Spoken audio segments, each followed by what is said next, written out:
professional at the same point too. So on that note, I'm going to segue into leadership.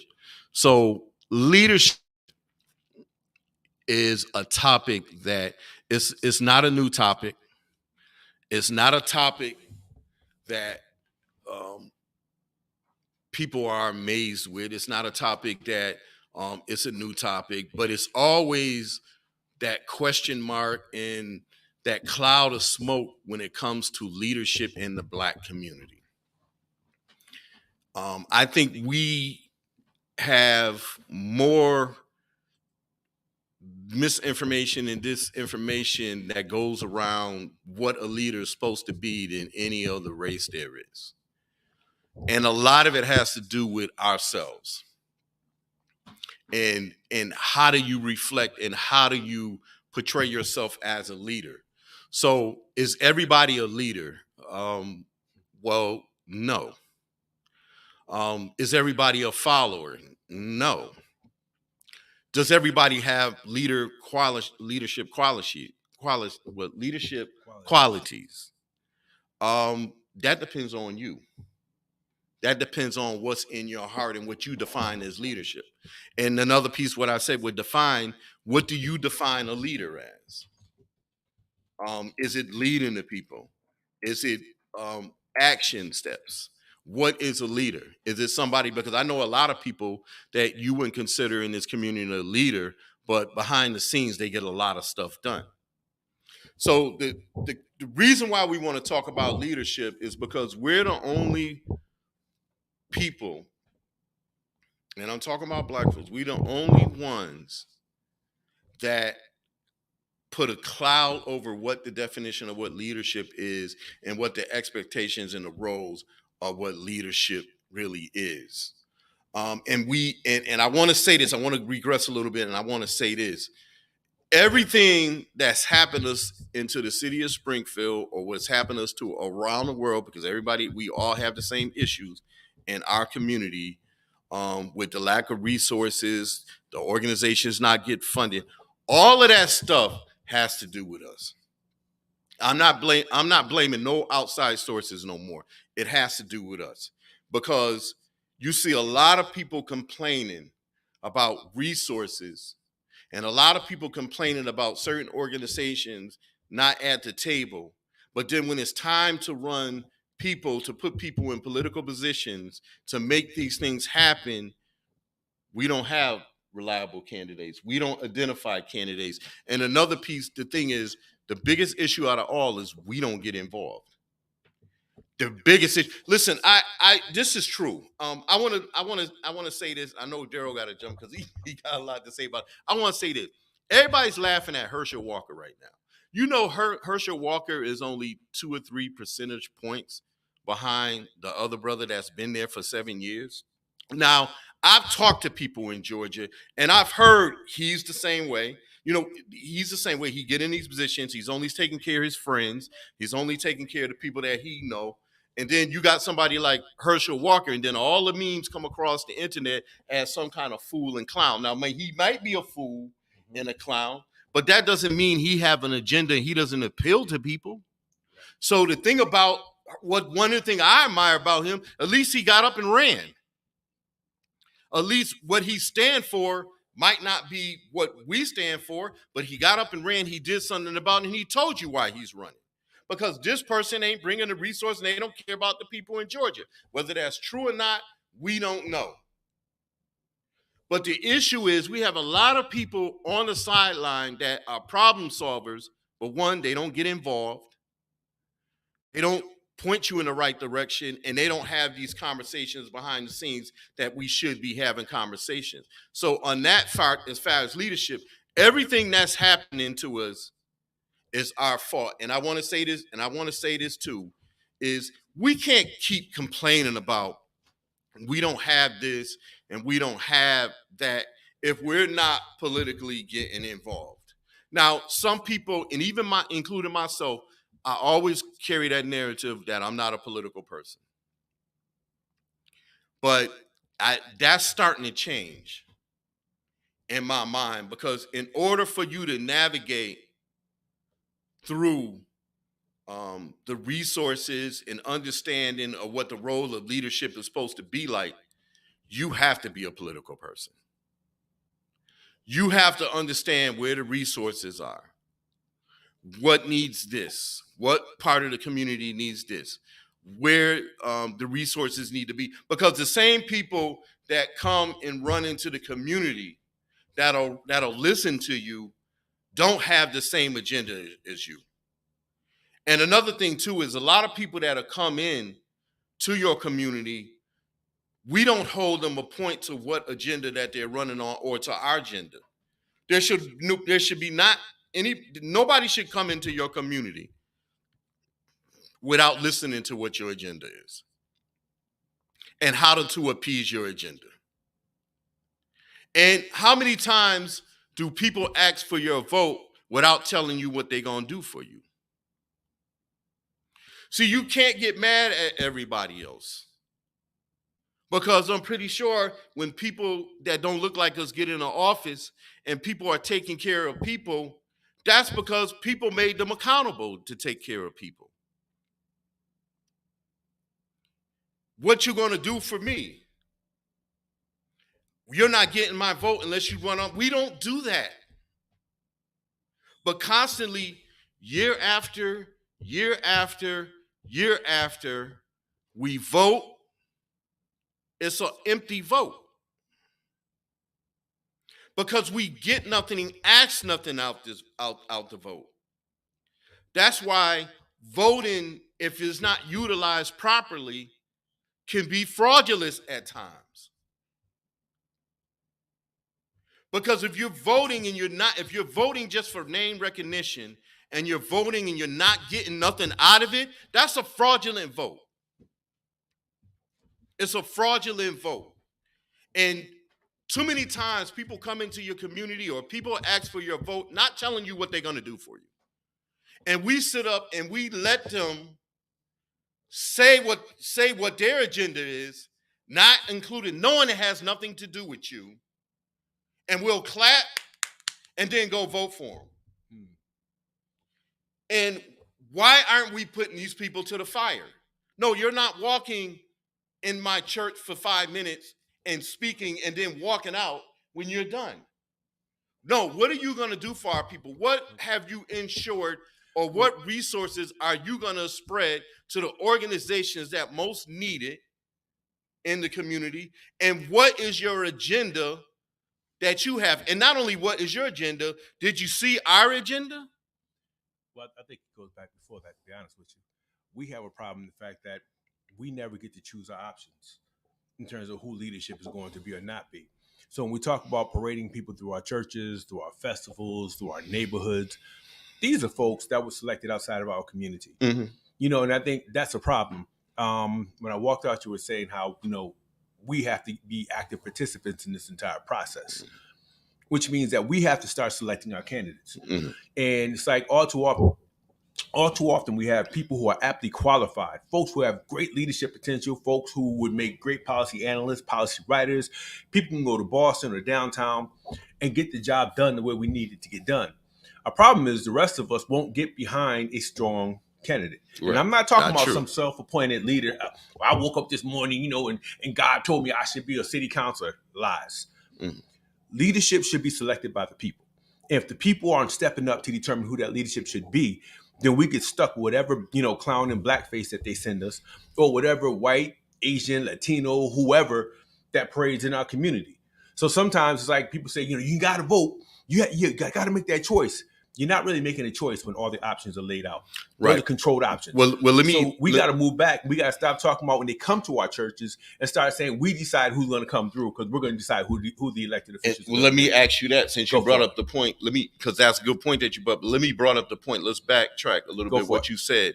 You said about reliable candidates and viable candidates. Yep. So why is it so important that we just listen to what another person said they're going to do, and we not give them what our agenda? We already know what the ills in our community are. We already know what the lacking. Why aren't we giving? See, when you run in these offices, just because someone happens to be an attorney, it doesn't mean they're going to represent you aptly in court. Right. So That's the true. same thing That's works true. in the political process. So I can tell a renowned racist what I want. But if the man hated me from jump, had no intentions of representing me or speaking for me, what the hell am I going to him with my problems for? Right. And I get what you're saying. We elect you, we need to hold you accountable. No, somebody else elected you. Now we're involved in this game. We're going to change the game, which means not about holding you accountable. At this point, Andrew Keaton, I don't think you represent me. You're not a good representative of the people that I represent. So our mission is to remove you. Yeah, but how many times? Now I'm asking you. I'm asking you personally. How many times have you sat down with a candidate, or individuals or organizations sat down with a candidate and said, "This is what we want, and this is how it's going to be"? Do you think that's realistically? Because that's what they do everywhere else. Have we done it? Absolutely. Yeah. I'm not going to say it hasn't been done because it has been done. It has been done.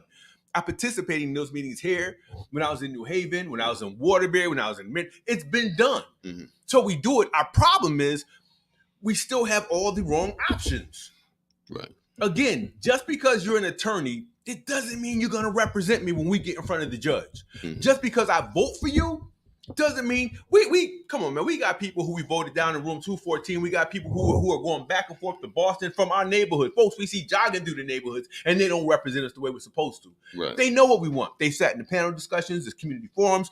They've sat in small group meetings. They sat with individuals. At this point, it's about positioning. And if we're not positioning people to sit in those seats, then what are we complaining for? Yeah, but you talked about positioning. What I'm saying is the positioning. You don't put nobody in that position and positioning the person without already having a conversation with them anyway. Well, that's because those people, if we say, okay, you know what, we're gonna run Andrew Keaton. Mm-hmm. I ain't got to have a conversation with you because you've been selected by the folks. Well, you already know where I'm going to. Or do I? I don't know. Well, but that's what I'm saying. So, are you going to sit down with me and say, if there's a collective, suppose we thoroughly organize Black leadership. When I say Black leadership, I'm looking at, I mean, these are folks who influence certain portions of the community. Mm-hmm. You know, I'm like, if you have no influence and you can't move people to action or thought, you're not leadership. We have this thing. Let's go back to what you were saying about leadership. If you have no influence over the people and you're just a keyboard warrior on Facebook, Instagram, or whatever, you ain't no leader. Yeah, but why are we supporting? So let me ask you a question. If I ran supporting them, yeah, well, that's true. Well, that's when your vote gets split up, and you write about. But let me ask you a question. Yep. So if I ran for a political office and you deem me as a leader, what leadership qualities? And you can say he can't do it. He ain't gonna do it. But my thing is, I'm gonna listen to you. But what leadership qualities can I bring to the city of Springfield? I don't know. I'm trying to understand that. So what I'm saying to you is, you said when we running people with leadership qualities. So if Andrew Keaton wants to run for office, would you support that? Would I support Andrew Keaton? Of course. But what does Andrew Keaton stand for? Based on your body of work. Okay. If I can look back and be like, this dude has always been vigilant in terms of advocating for our community. He's been a mouthpiece for our community. He's created these types of programs. He's helped develop these businesses over here. Yeah. And it ain't just about the folks who are marching and screaming about, police brutality. Tell me about economic development. Tell me about food and farming options. Tell me everything you've done. Come with a body of work. Don't come with people come with empty bottles with a cap on it. Yeah. And there's absolutely nothing in it. And they're trying to sell us this product. Well, that being said, because you basically answered the question. Yeah. That being said, do y'all sit down with Andrew Keaton in a group and say, this is what you need to focus on, this is what we're going to focus on, and this is how you get our vote? If we've done our job right, we're telling you, it's not even a conversation. It's not even debatable. It's like, Drew, we have all of our forces behind you. This is what you're going to do. It's no different than hiring you to become the executive director of, say, my nonprofit, or hiring you to be my accountant. At this point, we're saying hold on, let me just finish. At this point, when a community controls its options and its resources, there's no deliberation. This is what we want you to run for this position. This is your assignment. And this is what you're going to do. Right. That's what I'm saying. Yeah, that's what I'm saying. Well, that's what I'm saying. Are you putting me in that position without giving me a task and saying what the expectation? No, exactly. That's what my point is. Not. That's what my point is. But we got Brother Johnny. Brother I'm Johnny gonna step out because Brother Johnny is here.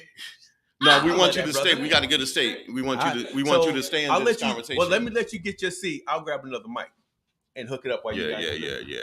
No, but that's what I was saying, brother. There. So you understand what I was saying, though, right? I do, but it took me. I wanted to make sure. I guess we got to make sure that everything is clear. If we say it, and I'm just keep it 100, we have to make sure there's clarity so that people can digest it.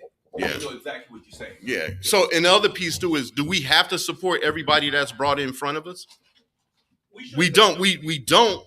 We shouldn't support anyone that we're not putting in front of us. Right. Just because somebody shows up one day and decides, I'm running for this or I want to do that, that doesn't mean that we should support them. No, if they're not selected by the people, or at least a strong percentage of the folks that the people go to that the people rely on, that the people look to for leadership. Those folks who get those first number of calls whenever something happens. Right. That's your leadership. Right. Not some dude who just pops up. We don't know who sent him. We got folks from other neighborhoods and other communities who send him into the square here in Springfield and say, yeah, you're going to run. We got to stop that. If we're not selecting and determining who's going to represent us, then they shouldn't be out there. Right. I just, first and foremost, I want to apologize for my tardiness. I had some business I had to take care of, but I want to thank you, Brother Darrell, once again for always allowing us a platform. But, it's a wonderful topic on leadership. But one thing I think that we need to do a much better job at is vetting those who say they want to be leaders in our community, regardless of whether it's for a state rep, city councilor. We do a terrible job in vetting, and when I say a terrible job in vetting, because when you run for office, you're supposed to represent a community, a city. And our community did not come out to hear any of the conversations that are taking place, any of the, what is it called? Not the rallies, but debates. Or when they come and speak to the citizens. Our community do not get involved. And we need to be at the table to make sure that our agenda, but first and foremost, we have to have an agenda. And we don't. And what we need to do is sit down and develop an agenda for our people. And once we develop that agenda, we need to make sure that when someone is wanting to be put in office, then we need to vet them and make sure that every item on our agenda is addressed by that individual. And then when we see that you deviate from your word, that you're going to make sure that our agenda is met, then we need to remove you from office because you're a liar and you have not kept to your word of representing our community. And we need to make sure that we are strong in numbers. And that's where we lack right now, because everyone is not pleased with the political structure that is taking place here in the city of Springfield. Well, that's what I was going to ask you, Brother Johnny. How are we going to put together an agenda when most people don't even get along with each other and they don't fight? They fight with each other. The other piece to that is they might not agree with the same agenda that you have or the same agenda that I have or the same agenda that Brother Darrell is. So how do we come into a common ground where the agenda benefits everybody? And I think that's the issue too with leadership, is somebody might side with you and they might not side with Brother. And you keep saying leadership. Right. First of all, people determine who leaders are. Just because someone's popular, don't make them a leader. Right. Just because someone's an executive director of a nonprofit, that doesn't make them a leader. Correct. Just because someone's been voted for office, that doesn't make them a leader. Right. So the people who are going to work together in our community, the Black community, are going to work together. And I think I don't care if it's only 6 people. I'd rather have 5 strong, determined people than have 500 popular people or folks who are coming from legacy families. That's our problem here. We get caught up in the legacy families. Well, such and such involved, or what did their uncle say? I don't care. Right. When you think about it, all of us, everybody's been doing things in our community in their own way. Number one, I think we have to take a look at everything that's been done and look to see who's been doing it. Those are the folks you work with. Right. I think we're more engaged in the popularity, that popularity personality type thing. Right. Get away from that. For every 5 people say, I ain't working with this dude, there's 5 other people saying, yo, I wish he would call me. I want to do some work with him. That's a good brother. That's a good sister. Those are the people that we grab. And those are the people that we organize. We can't stop fighting. We're in the middle of a war. Yeah. You know, But is our vote? Go ahead, brother. I just want to say this because you know something. I think we have the word leader mixed up. Okay, everyone is not a leader. Some people call me a leader in the community. I that's a beautiful term, but I'm not a leader. I'm a servant to my community. I'm a servant. When you call Brother Johnnie serves you. Serves you. A leader has followers. So when you look at those in leadership, nobody's following them. When you look at our leaders of past, Martin Luther King, he had followers around the world. Around the world. The Honorable Elijah Muhammad has followers around the world. Minister Farrakhan has followers around the world. And there are other notable leaders in our community who have followers. Because, be honest, Brother Darrell, Brother Andrew, are you following any of these so-called leaders in our community? Absolutely not. Absolutely not. Absolutely not. And many of our people aren't following them. Nope, absolutely not. Now, they represent our wards and our community, but they have no followers. Nope. So they have committee members and people who want to see them in office, but they're not followers of that leader. And a leader has followers. So that being said, and it seems like we kind of have a undisclosed blueprint on how this stuff is worked. How come we haven't come together though, like to put this blueprint or implement what we're trying to do when it comes to the concerns of Black folks in the community? Because you mean why haven't we been successful? Well, we've come together. We've tried to. We've tried to on many occasions. I'm not going to say we tried because some people walk away with bits and pieces that they put into effect. Other people don't. And we have this problem in the Black community. We only judge ourselves by the worst amongst us. You dig what I'm saying?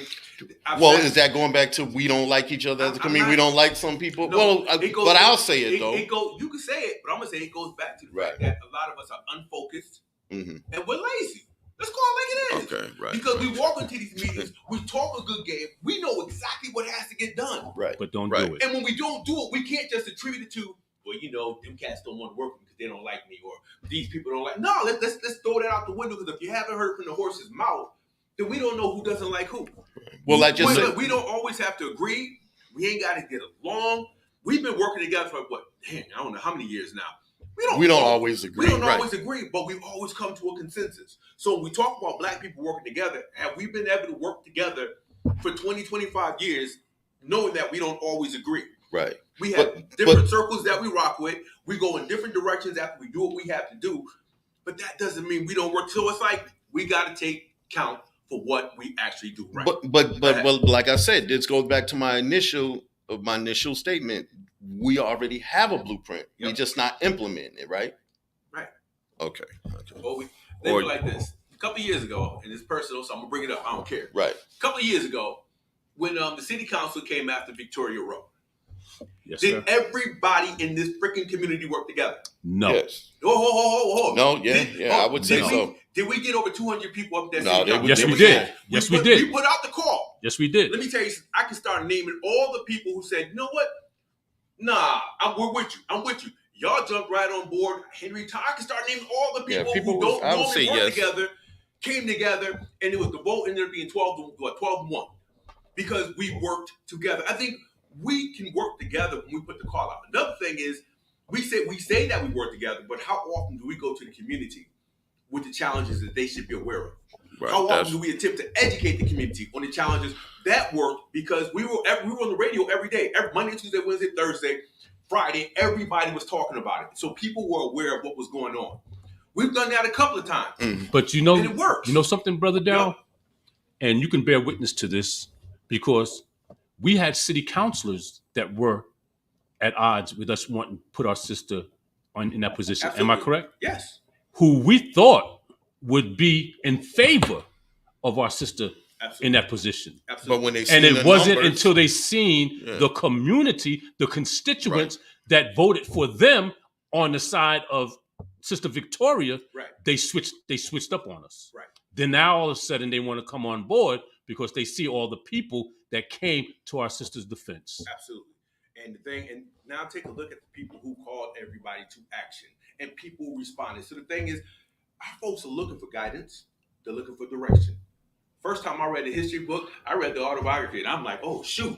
It gave me a sense of purpose. Then I went to the mosque in New Haven. It gave me some direction. So the thing is, it's like, we can't fault other people for us not doing what we're supposed to do. That's what I said earlier. Exactly. And I'm with you, Brother Johnnie. It's like, I remember when I was working downtown, people were like, leaders like you. Well, first of all, I have a job down there. I'm not your leader.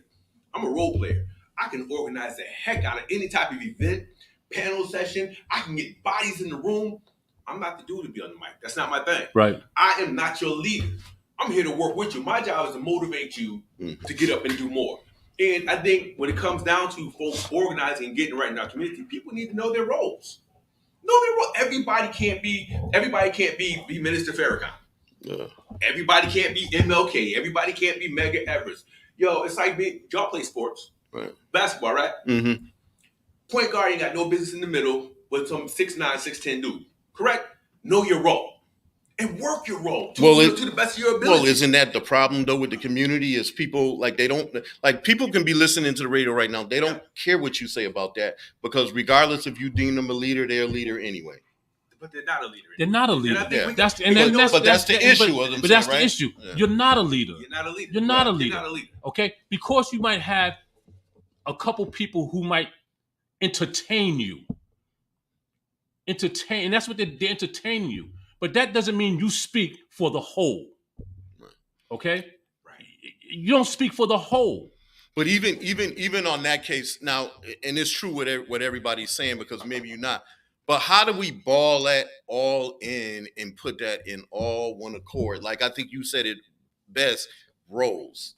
Know your roles. But how do we bottle that up and put it in one accord so it benefits us? Brother Andrew, Brother Dow, until we sit down at a table and have dialogue and an understanding. And I'm talking about a closed meeting. No cameras. But we've tried that. Hear me out. We've tried and we failed. We failed at it. But until we sit down and we take charge of our post and say this is what's going to happen from this point moving forward. And we work together. We sit down and first, if I got a problem with Brother Dow, I need to talk to Brother Dow about my problem. It's called settling your differences. I need to sit down with Brother Dow and say, Brother Dow, I have a problem. Can me and you sit down? That problem does not involve you, Brother Andrew, so you have no business in that problem. Right. So me and Brother Dow need to sit down and settle our differences and say, Brother Dow, you talked about me the other day and I had a problem with that. Well, Brother Johnnie, I talked about you because I had a problem with this. Okay, let's resolve our problems. And then I apologize, Brother Johnnie. I apologize, Brother Dow. Can we move forward? Yes, we can, brother. And settle our differences. See, the problem right now, we have a lot of envy, jealousy, enmity in our community for one another. I would agree and until with that. we sit down and squash the beefs, and perceived beefs in some cases, and settle our differences, we're not going to come together. Yeah. But we need to come together on that level and then sit down and understand we need to develop an agenda. Yeah. Okay? And sit down and meet and go through whatever it is that we need to go through as a community to make sure that we put in a viable candidate. See, another thing we haven't done, brothers, is we have not prepared a young person. Okay? I agree with that. We have not prepared a young person. We have brilliant young black men and women in our community, and they don't even want to stay in Springfield. They want to go to another city, another state, because we're not doing what we're supposed to be doing. We're not examples for them. Right, either. we're not grooming nobody for the state rep position. We're not grooming anybody for the city council. We're not grooming nobody for the mayor. We're not grooming nobody for none of these positions that we hold. And they're saying, well, I'm out of here.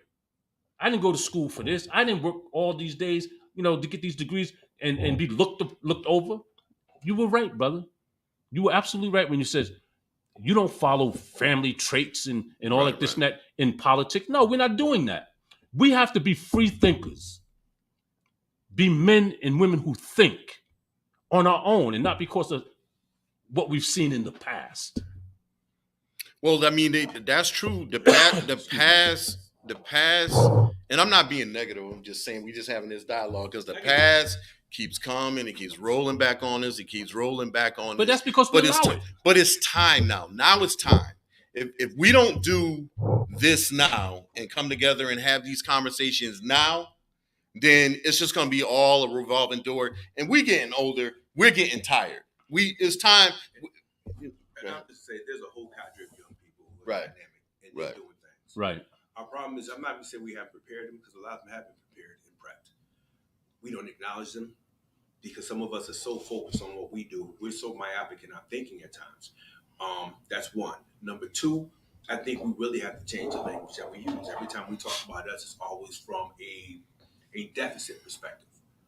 We never look at all the great things. I mean, I look at Springfield and I always remind myself, I ain't from here. So when I say that, people are like, man, you've been here long enough. No, I like to sit on the periphery so I can see what's actually happened and remain objective. You've been here long enough. Don't start that, but man. You know what? If I jump and Johnnie been if we jump in the water and stay too long, we begin to lose what we say when we first decided to stay. Yeah. There's a difference.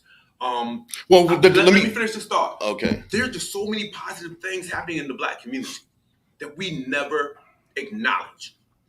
That's true. There are organizations, there are efforts happening. We don't acknowledge it because we only see the deficit. That deficit model is killing us. Mm-hmm. Our language, every time we say the problem is, instead of saying, you know what, we have a challenge. A challenge is something that can be resolved. It's like, you guys have a coach? Yeah. Would you ever coach a team saying, you know, we lost 10 years in a row. We suck. We're the worst. We could never find a good quarterback. We could never find a good... Would you ever coach from that vantage point? No. Right. You will always want to start from a position of strength. We don't do that. No matter whether it's a public conversation or a private one, I think we have to begin to change our language. Otherwise, it becomes a self-fulfilling prophecy. You know, Brother Gerald, and you're absolutely right. And I'm gonna use this scenario. Yep. Anytime we have a rally or a march, we have that rally and march on the steps of City Hall. After the last speaker is done speaking, everybody disseminates and goes their own way, and we don't see you no more until the next incident. Mm-hmm. That's what we do. We're known to do. That's why those in positions of authority, they're gonna say they're gonna blow it off, and right after they finish speaking, they don't worry about it. Mm-hmm. They're gonna have this little rally, this little march, and you ain't gonna hear from them no more. And what has happened? That's just what has happened. We have. After the meeting is over, we go away and we don't hear from each other until the next meeting, the next tragedy, the next thing that happens that pisses people off. But if we were to sit down, and it's the same thing with meetings. It's the same thing with meetings. We might have a meeting. When is the next meeting? And then we might have 15 people at that meeting, but the next meeting you might have 3. Yeah. Well, the problem with... And the next meeting after that, 1 person, and then you start coming in late. That's a sign that we're not taking things seriously. Well, you know, another thing too, Brother Johnnie, in these meetings, we not creating viable action steps after these meetings. Like you're saying, people are not getting roles in these meetings. You need to create action steps because the purpose of having a meeting is to come back to basically report on what the meeting is and what you've done since that meeting. We're not even doing that. And I want to say something too. Both of y'all been here. Like, I can't buy, I'm not from here, because both of y'all been here and done great things. And you created programs in here that no one's in here. Well, listen. You created programs in here that nobody's created. You sitting in a house doing Black History teach, I know that. You've done a lot of stuff with the mosques. You created programs in here. You guys got a lot of stuff in here. I say that to say this is we have a blueprint. We have to start following it. And we have to start coming together, regardless of what the outcomes and the obstacles, like you're saying. Regardless of that, we have to, at some point, just throw all the differences away and come together and move this thing along. We have to. Yeah, that's actual fact, Brother Andrew. We do have to come together. The point is, when are we going to do it? We've been talking about this for eons. we got to do this, we got to do that, we got to do this, we got to do that. We do need to sit down, and we need to make sure that when we sit down, that we're sitting down to come together to form an agenda so that we can move forward. Because right now, there's nothing happening. I think, we're at odds. We put each other down. We talk about each other, and we're divided. We're divided as a community. We're divided as a people. I wouldn't say nothing is happening, and I think we're getting into the time where a lot of us is just tired and fed up. And in our last long stretch, people are implementing and stuff and putting things together. I just think that, I'm not into this me to me thing. I think action plans, I think people need to be given tasks, and people need to, what's your specialty? My specialty is talk to the youth, recruit people, understand where they want to do. If they want to stay in this city, they want to run politically, groom them. Are they fit for the job? Hey, let's get this youth. Somebody's other step could be, hey, implementing what the city needs or what programs we need in here. How can it benefit? I mean, we just need to start. Action steps need to take place. They just need to take place. We live in a burning house, and we spend more time putting out fires. Yes. As opposed to sitting around trying to determine how those fires will begin in the first place. Right. I think that's a problem. Number two, I swear, I don't know how many efforts I've been a part of in terms of trying to bring the community together constantly. Problem is when people walk through the door, and I'm going to say the word problem, the challenge is folks got to walk in with an open mind and be optimistic about the prospective outcome. And take their titles away through those doors. And we walk through the door, all right, we done did it. All right, I hope they ain't wasting my time. And that's why we need a complete paradigm shift. Right. I'd rather sit at the table with folks who ain't never done it before. People who are optimistic about change. We keep bringing the same people who come to say, all right, let me see what happens. I don't know. If y'all want me to come, I don't need you to come. And I think that we have individuals and small groups who have done some things without all these people who've contributed to nothing. Right. And we keep bringing the same people to the table. If we were at war, would you keep bringing the same soldiers that keep getting beaten in every battle? No, you wouldn't. You find folks who are energetic, enthusiastic, assertive, and ready to go at it. Ready to work. We're at war. Right. Economically, we're still leadership. Here we go. When we talk about leadership, and not only Springfield, it's not a Springfield thing. It's Waterbury, it's Hartford, it's New Haven, it's Bridgeport, it's Stamford, it's Brooklyn, it's the Bronx. Everywhere we go, we're dealing with the same issues. If we had a meeting with national folks across the country, they're all going to bring up all the same thing. You're right. You're right about that. So, we got to stop saying, because only in Springfield, stop that mess. The world is Springfield ain't but a half a raindrop. Right. So it's kind of like we really got to start bringing new blood to the table, Brother John. You said young people, if we're not infusing the Tiffany Alicias of the world and all the folks that are working with them, then what are we doing? A lot of us are aging out, been there, done that, tried that, and keep trying and keep trying. But you can't walk through the door with a negative mindset and expect to change anything. We need to plan. When people say, I don't really do meetings, I ain't meeting to meet. Well, half y'all ain't been in meetings to begin with. So you finally go to a meeting, and I ain't complaining at the second meeting that you go to too many meetings. We go to meetings so that we can develop that process. Nothing is going to be resolved in one meeting. So there needs to be multiple meetings. The Latino community, they're meeting all the time. All the time. They're having meetings that we don't even know about. Right. They meet and they organize. They meet and right. The Irish community, they're constantly meeting. Everybody's meeting. We're the only ones. I don't want to meet to meet. I'm not saying it because you said I just heard it. I understand. When we first started the Mason Square Initiative, and we were trying to do some things in the neighborhood, everybody said the same thing. How many people remember saying, I ain't got time for another meeting? Well, I don't know. It's like 15 years later, the Mason Square Initiative evolved into the Mason Square C3, and it's doing phenomenal things. And now everybody's like, I was there when it started. No, you weren't. No, you weren't. Well, but you had action steps when we met that time, right? You had action steps in that place. I was at the first meeting. But it was so hard. What I'm talking about is the persistence that comes along with continuing to meet regardless of who shows up at that table. There were times when only two, it was me, Denise, and Captain Brown at so many meetings because nobody wanted to participate. Then it began to grow when we started achieving outcomes. My point is, regardless of who shows up, we still have to continue to meet. Check off those benchmarks. Check off those outcomes. Okay, we did this. This strategy works. We hold on to this. This strategy didn't. We come back and we discuss it. It's about persistence overriding resistance. Man, let me tell you. I told my students the other day at the school in Chicopee, I'm like, listen, I'm the great grandson of a slave. So we're still dealing with that post-slavery mentality. We still don't believe.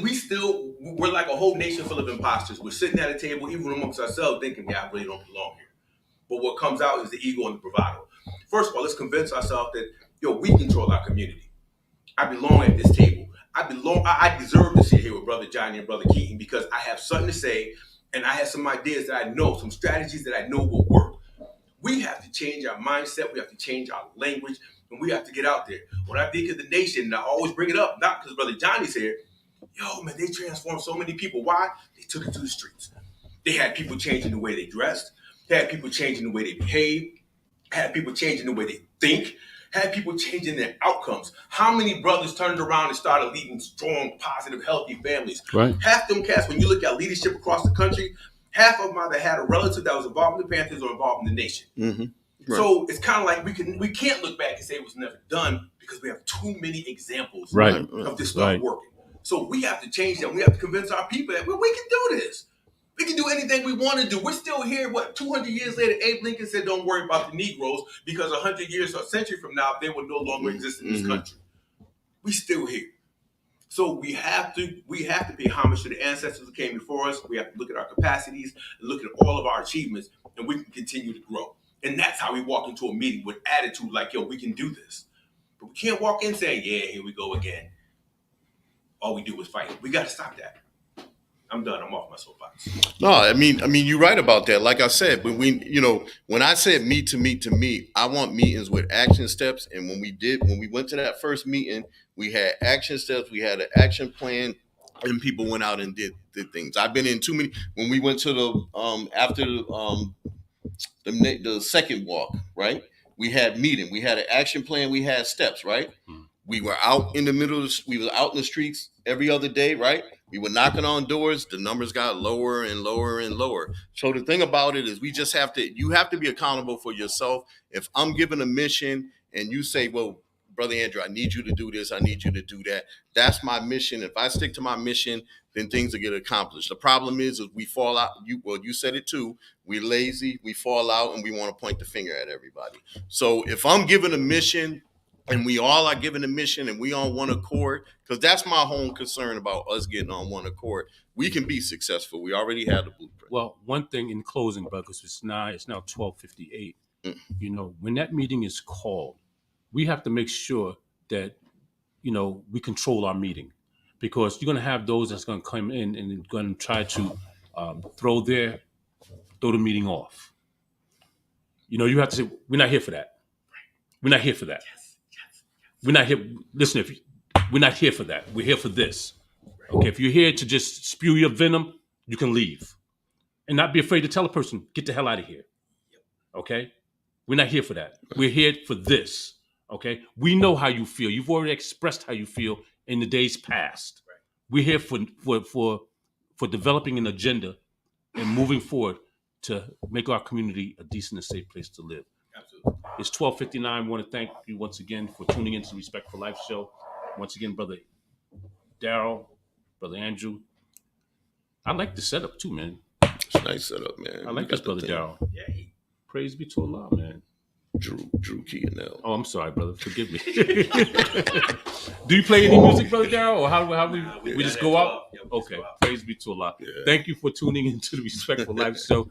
We'll see you next week, God willing. This is nice. I enjoyed it. Thank you for the time. Praise be to Allah. You got to get on. C called me, said something